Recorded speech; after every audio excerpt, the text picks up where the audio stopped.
പ്രിയപ്പെട്ട സുഹൃത്ത് നമസ്കാരം. ഇന്ന് സെപ്റ്റംബർ 23 ലേറ്റസ്റ്റ് കറണ്ട് അഫേഴ്സുമായി ജേഡിസ് കറണ്ട് അഫേഴ്സ്. ഓരോ പരീക്ഷകൾ നമുക്കറിയാം കറണ്ട് അഫേഴ്സിന്റെ പ്രാധാന്യം. അതേത് പരീക്ഷയായിക്കോട്ടെ, ഇന്റർവ്യൂ ആയിക്കോട്ടെ, എവിടെയും നമുക്ക് കറണ്ട് അഫേഴ്സിന് വളരെയധികം പ്രാധാന്യമുണ്ട്. പ്രത്യേകിച്ച് ഇന്റർവ്യൂസ് ആണെങ്കിൽ അവിടെ കറണ്ട് അഫേഴ്സ് ആണ് ഏറ്റവും കൂടുതൽ ചോദിക്കുന്നത്. നമ്മൾ ലേറ്റസ്റ്റ് ആയിട്ടുള്ള ഓരോ കാര്യങ്ങൾ അറിയുന്നതിന് വേണ്ടി സമയം മാറ്റിവെക്കുകയാണെങ്കിൽ അത് നമുക്ക് എപ്പോഴും നമ്മളുടെ കോൺഫിഡൻസ് വർദ്ധിപ്പിക്കുകയുള്ളൂ. ജേഡിസ് കറണ്ട് അഫേഴ്സ് ആണെങ്കിൽ ഓരോ ദിവസവും ഏറ്റവും ലേറ്റസ്റ്റ് ആയിട്ടുള്ള കറണ്ട് അഫേഴ്സ് ആണ് നൽകാൻ ശ്രമിക്കുന്നത്. ഇന്ന് സെപ്റ്റംബർ 23 നമുക്ക് ഇന്നത്തെ കറണ്ട് അഫേഴ്സിലേക്ക് പോകാം. സംസ്ഥാന ഭക്ഷ്യ സുരക്ഷാ സൂചിക 2024 വീണ്ടും ഒന്നാം സ്ഥാനം നേടിയ സംസ്ഥാനം കേരളം. അപ്പൊ കേരളം വീണ്ടും സ്റ്റേറ്റ് ഫുഡ് സേഫ്റ്റി ഇൻഡെക്സിൽ ഒന്നാം സ്ഥാനത്തെത്തിയിരിക്കുകയാണ്. Food safety and standards authority of ഇന്ത്യയുടെ ലേറ്റസ്റ്റ് ആയിട്ടുള്ള സൂചികയാണ് പുറത്തിറക്കിയിട്ടുള്ളത്. അതായത് സ്റ്റേറ്റ് ഫുഡ് സേഫ്റ്റി ഇൻഡെക്സ് 2024. ഇതിൽ കേരളം ഏറ്റവും ടോപ്പ് ലെവലിൽ. കഴിഞ്ഞ വർഷവും കേരളം തന്നെയായിരുന്നു ഏറ്റവും ടോപ്പ് ലെവലിൽ. ഇപ്പോൾ തുടർച്ചയായ രണ്ടാമത്തെ വർഷമാണ് കേരളം ഈ ഒരു സ്ഥാനത്തേക്ക്, അതായത് the first position in the state food safety ഇൻഡെക്സിൽ. ഈ ഒരു സൂചികയിൽ തമിഴ്നാട് 2ാം സ്ഥാനത്തും ജമ്മു കാശ്മീർ 3ാം സ്ഥാനത്തും. ഇന്ത്യയിലെ ഏറ്റവും സേഫ് ആയിട്ടുള്ള ഭക്ഷണം എന്ന് പറയുമ്പോൾ അത് കേരളത്തിൻ്റെയാണ്.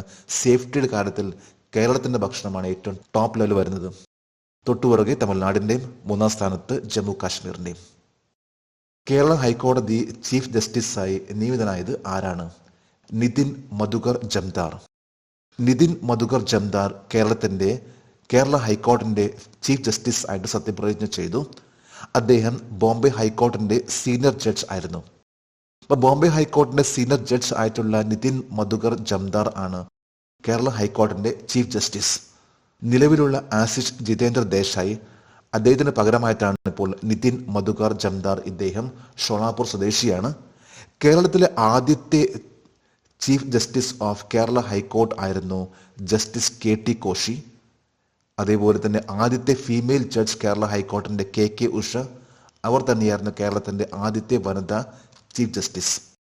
അപ്പം നിതിൻ മധുകർ ജംദാർ ആണ് കേരള ഹൈക്കോടതിൻ്റെ പുതിയ ചീഫ് ജസ്റ്റിസ്. 2024 സെപ്റ്റംബർ 30 ആരാണ് പുതിയ ചീഫ് ഓഫ് എയർ സ്റ്റാഫ് ആയി ചുമതലയേൽക്കുന്നത്? Air marshal Amarpreet Singh.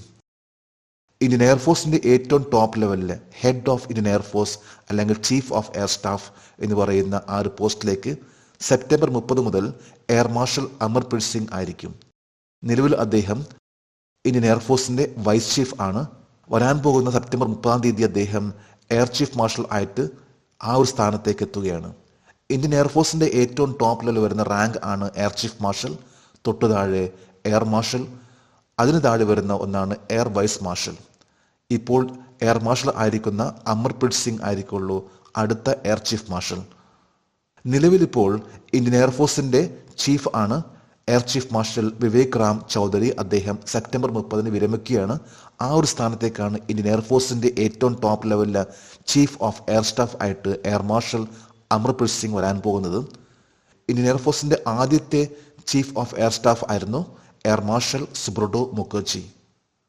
Chess ഒളിമ്പ്യാഡിന്റെ ഏത് വർഷത്തിലാണ് ഇന്ത്യ ചെസ് ഒളിമ്പ്യാഡിൽ ഓപ്പൺ വിഭാഗത്തിൽ ചരിത്രപരമായ ആദ്യ സ്വർണം നേടിയത്?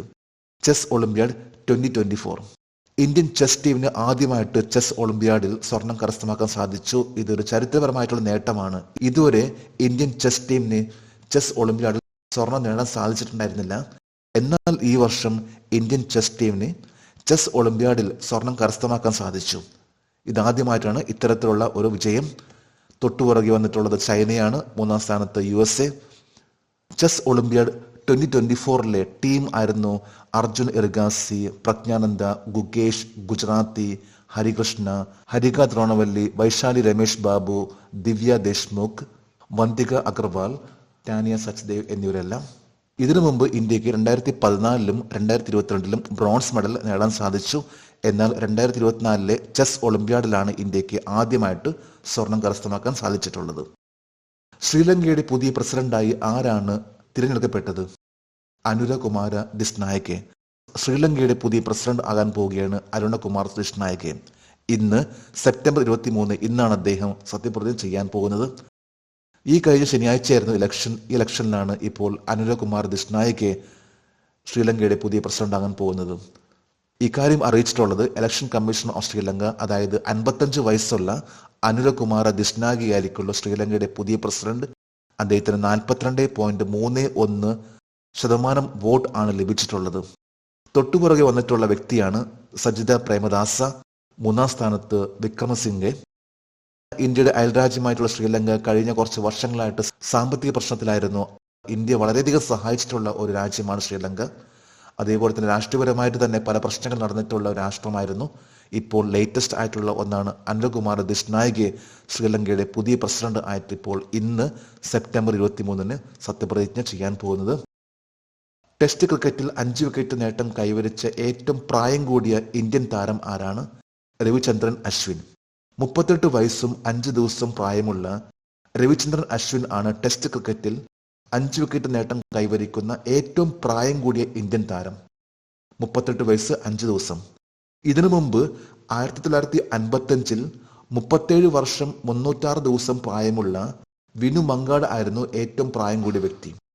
എന്നാൽ ഇപ്പോൾ രവിചന്ദ്രൻ അശ്വിൻ ആണ് ഈ ഒരു നേട്ടം കൈവരിച്ചിട്ടുള്ളത്. ഇന്ത്യ ബംഗ്ലാദേശിന്റെ ആ ഒരു മത്സരത്തിലാണ് 38 വയസ്സും 5 ദിവസം പ്രായമുള്ള രവിചന്ദ്രൻ അശ്വിൻ 5 വിക്കറ്റ് നേടുന്ന ഏറ്റവും പ്രായം കൂടിയ താരം. ഇന്ത്യൻ വ്യോമസേനയുടെ അഭ്യാസമായ ഈസ്റ്റേൺ ബ്രിഡ്ജ് 7 ഏത് രാജ്യത്തിനുമിടയിലായിരുന്നു? Royal air force of Oman.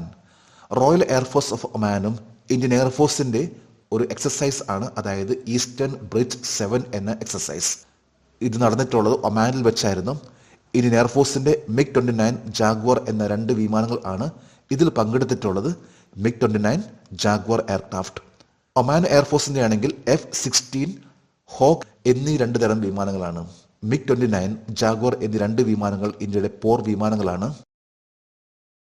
ഡൽഹിയുടെ ഏറ്റവും പ്രായം കുറഞ്ഞ മുഖ്യമന്ത്രിയായി സത്യപ്രതിജ്ഞ ചെയ്തത് ആരാണ്? അതിഷി. ഈ കഴിഞ്ഞ സെപ്റ്റംബർ 21 ഡൽഹിയിലെ ഏറ്റവും പ്രായം കുറഞ്ഞ മുഖ്യമന്ത്രിയായിട്ട് സത്യപ്രതിജ്ഞ ചെയ്തു അതിഷി. ആം ആദ്മി പാർട്ടിയുടെ സീനിയർ ലീഡർ ആണ് അതിഷി. ഡൽഹിയിലെ ചീഫ് മിനിസ്റ്റർ ആയിരുന്നു അരവിന്ദ് കെജ്രിവാൾ. അദ്ദേഹത്തിന് പകരമായിട്ടാണ് ഇപ്പോൾ ഡൽഹിയിലെ പുതിയ ചീഫ് മിനിസ്റ്റർ ആയിട്ട് അതിഷി സത്യപ്രതിജ്ഞ ചെയ്തിട്ടുള്ളത്. തുടർച്ചയായി 14ാം ഏകദിന വിജയത്തോടെ ചരിത്രം സൃഷ്ടിച്ച രാജ്യം ഓസ്ട്രേലിയ. അപ്പോൾ ഓസ്ട്രേലിയ 14ാമത്തെ പ്രാവശ്യം തുടർച്ചയായിട്ട് വിജയം നേടിയിട്ടുള്ള ഒരു ക്രിക്കറ്റ് ടീം ആണ്. ഇതിനു മുമ്പ് ഈ ഒരു നേട്ടം കൈവരിച്ചിട്ടുള്ളത് ശ്രീലങ്കയായിരുന്നു. 13 വൺ ഡേ ഇന്റർനാഷണലിലാണ് തുടർച്ചയായിട്ട് വിജയം നേടിയിട്ടുള്ളത്. എന്നാൽ ഓസ്ട്രേലിയയാണ് തുടർച്ചയായിട്ട് 14ാമത്തെ പ്രാവശ്യം തുടർച്ചയായിട്ട് ആ വിജയം നേടിയിട്ടുള്ളത്. ഈ കഴിഞ്ഞ ദിവസത്തെ കറണ്ട് അഫയേഴ്സിലെ ഒരു ചോദ്യമായിരുന്നു, ISROയുടെ 2ാമത്തെ ബഹിരാകാശ സ്പേസ് പോർട്ട് ആയിട്ടുള്ള കുലശേഖരപട്ടണം ഏത് സംസ്ഥാനത്താണ്? തമിഴ്നാട്. തമിഴ്നാട്ടിലെ തൂത്തുക്കുടിയിലാണ് ISROന്റെ കുലശേഖരപട്ടണം സ്പേസ് പോർട്ട് വരാൻ പോകുന്നത്. 2350 ഏക്കർ സ്ഥലത്താണ് ഈ ഒരു പുതിയൊരു ലോഞ്ചിങ് സ്റ്റേഷൻ വരാൻ പോകുന്നത്. ISROന്റെ സതീഷ് ധവാൻ സ്പേസ് സെന്റർ ആണ് മിക്കവാറും എല്ലാ തരത്തിലുള്ള ലോഞ്ചിങ് നടന്നുകൊണ്ടിരിക്കുന്നത്. എന്നാൽ ഇപ്പോൾ 2ാമത്തെ ഒന്നാണ് ഇപ്പോൾ തമിഴ്നാട്ടിലെ തൂത്തുക്കുടിയിൽ വരാൻ പോകുന്നത്.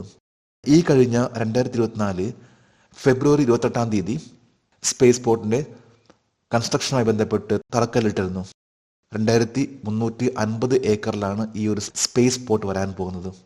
ജേർണലിസ്റ്റ് കറണ്ട് അഫയേഴ്സിന്റെ ഈ ഒരു ചോദ്യത്തിന് മറുപടി നൽകിയിട്ടുള്ള ഓരോരുത്തർക്കും ജേർണലിസ്റ്റ് കറണ്ട് അഫയേഴ്സിന്റെ ആശംസകൾ. നമുക്ക് ഇന്നത്തെ കറണ്ട് അഫയേഴ്സ് ഒന്നുകൂടി റിവൈസ് ചെയ്യാം.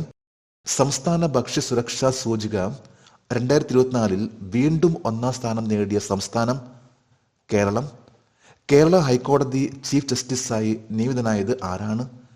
നിതിൻ മധുകർ ജംദാർ. 2024 സെപ്റ്റംബർ 30 ആരാണ് പുതിയ ചീഫ് ഓഫ് എയർ സ്റ്റാഫ് ആയി ചുമതലയേൽക്കുന്നത്? Air marshal Amarpreet Singh. Chess ഒളിമ്പ്യാഡിന്റെ ഏത് വർഷത്തിലാണ് ഇന്ത്യ ചെസ് ഒളിമ്പ്യാഡിൽ ഓപ്പൺ വിഭാഗത്തിൽ ചരിത്രപരമായ ആദ്യ സ്വർണം നേടിയത്? Chess olympiad 2024. ശ്രീലങ്കയുടെ പുതിയ പ്രസിഡന്റായി ആരാണ് തിരഞ്ഞെടുക്കപ്പെട്ടത്? അനുരകുമാര ദിസ്നായകെ. ടെസ്റ്റ് ക്രിക്കറ്റിൽ 5 വിക്കറ്റ് നേട്ടം കൈവരിച്ച ഏറ്റവും പ്രായം കൂടിയ ഇന്ത്യൻ താരം ആരാണ്? രവിചന്ദ്രൻ അശ്വിൻ. ഇന്ത്യൻ വ്യോമസേനയുടെ അഭ്യാസമായ ഈസ്റ്റേൺ ബ്രിഡ്ജ് 7 ഏത് രാജ്യത്തിനുമിടയിലായിരുന്നു? Royal air force of Oman. ഡൽഹിയുടെ ഏറ്റവും പ്രായം കുറഞ്ഞ മുഖ്യമന്ത്രിയായി സത്യപ്രതിജ്ഞ ചെയ്തത് ആരാണ്? അതിഷി. തുടർച്ചയായി 14ാം ഏകദിന വിജയത്തോടെ ചരിത്രം സൃഷ്ടിച്ച രാജ്യം ഓസ്ട്രേലിയ. ഇന്ന് സെപ്റ്റംബർ 23. ഇന്നത്തെ കറണ്ട് അഫയേഴ്സിലെ ഒരു ചോദ്യമാണ്: ഒളിമ്പിക്സിൽ കേരളം മെഡൽ നേടിയ കായിക വിനോദം ഏത്? 3 ഓപ്ഷൻസ് ആണ് നൽകിയിട്ടുള്ളത്. ഈ ചോദ്യത്തിന്റെ ഉത്തരം അറിയാമെങ്കിൽ ഇന്നത്തെ കറണ്ട് അഫയേഴ്സിന്റെ കമന്റ് ബോക്സിൽ രേഖപ്പെടുത്തുവാൻ അഭ്യർത്ഥിക്കുന്നു. നാളത്തെ കറണ്ട് അഫയേഴ്സിൽ ഇതിന്റെ ഉത്തരം ഉണ്ടായിരിക്കും. ഈയടുത്ത് ഒരു പരീക്ഷയിൽ വന്നിട്ടുള്ള ഒരു ചോദ്യമായിരുന്നു ഇന്നത്തെ കറണ്ട് അഫയേഴ്സിലെ ഈ ഒരു ചോദ്യം. കഴിഞ്ഞ ആഴ്ചയിലെ കറണ്ട് അഫയേഴ്സ് PDF ഫോർമാറ്റിൽ ഈ കറണ്ട് അഫയേഴ്സിന്റെ ഡിസ്ക്രിപ്ഷൻ ബോക്സിൽ അതിന്റെ ലിങ്ക് ഇട്ടിട്ടുണ്ട്. താല്പര്യമുള്ളവർക്ക് കഴിഞ്ഞ ആഴ്ചത്തെ കറണ്ട് അഫയേഴ്സിന്റെ എല്ലാ ചോദ്യങ്ങളും ഉത്തരങ്ങളും ഡൗൺലോഡ് ചെയ്യാം. ഓരോ വ്യക്തിയുടെയും കോൺഫിഡൻസ് അത് വർദ്ധിക്കുന്നതും അവർ നിരന്തരമായിട്ടുള്ള പ്രാക്ടീസിലൂടെയാണ്. നമ്മൾ ഏതൊരു കാര്യവും സ്ഥിരമായിട്ട് പ്രാക്ടീസ് ചെയ്താൽ അത് നമ്മുടെ കോൺഫിഡൻസ് വർദ്ധിപ്പിക്കുകയുള്ളൂ. ജേഴ്സ് കറണ്ട് അഫയേഴ്സിന്റെ ഡെയിലി വരുന്ന ഈ ഒരു കറണ്ട് അഫയേഴ്സ് അപ്ഡേറ്റ് ചെയ്യാൻ ശ്രമിക്കൂ. നമ്മുടെ കോൺഫിഡൻസ് തീർച്ചയായിട്ടും നല്ല മാറ്റങ്ങൾ ഉണ്ടാകും. നമുക്ക് നാളെ വീണ്ടും പുതിയ കറണ്ട് അഫയേഴ്സുമായിട്ട് കാണാം. Thank you very much.